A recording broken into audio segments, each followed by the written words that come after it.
Okay, so today I'm just going to discuss outcome 2, prac 3 for the SAC.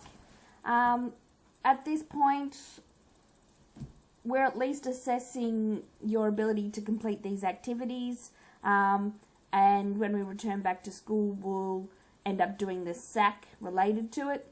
It is not that particularly difficult. That particularly difficult.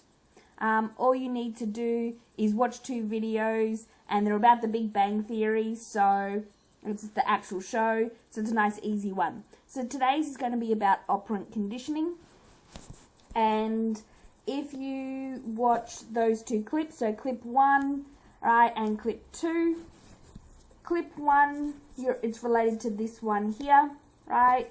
Both the links do work, so there shouldn't be an issue there with accessing them at home, right? And what you need to do is explain what is the discriminative stimulus. In this section here, you actually give the definition. So the explanation is the definition. And the example in the clip is what was asked of them to begin with, or what was the requirement, what was the response, and what was the consequence. Alright, so you're pretty much doing the ABCs of operant conditioning there. And you'll notice underneath, it's got some questions. Even though the video says negative reinforcement versus punishment, don't believe it. It's not necessarily true. So you've got to give an example of why it's not an example of negative reinforcement. And then providing an original example of negative reinforcement in everyday life. I've given you quite a few. I'm happy for you to use those. Just explain what it is exactly. So make sure you use the correct terminology.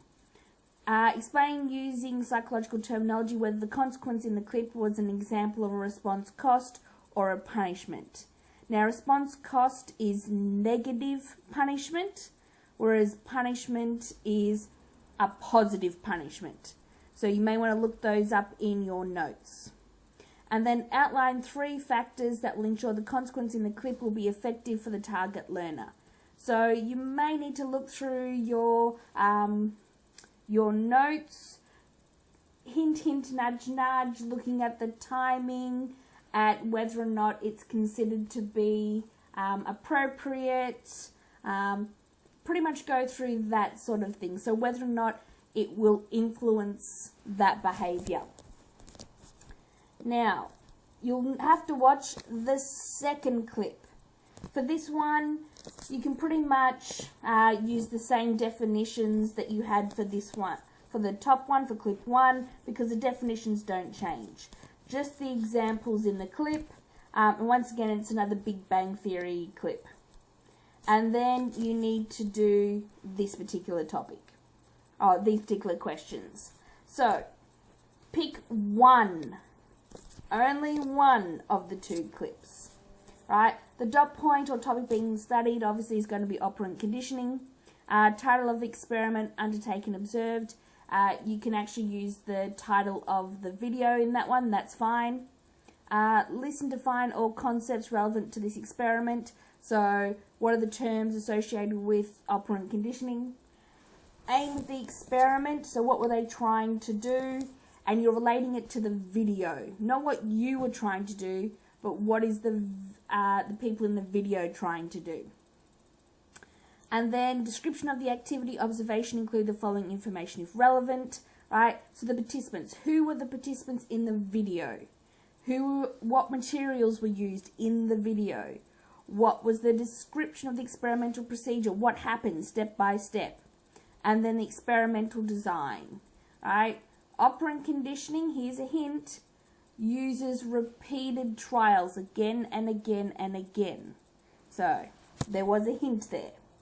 Description of results, did it actually work? And how did this experiment assist with your understanding of these concepts, terms, what conclusion can be made? So once again, do not write that you didn't get any of it.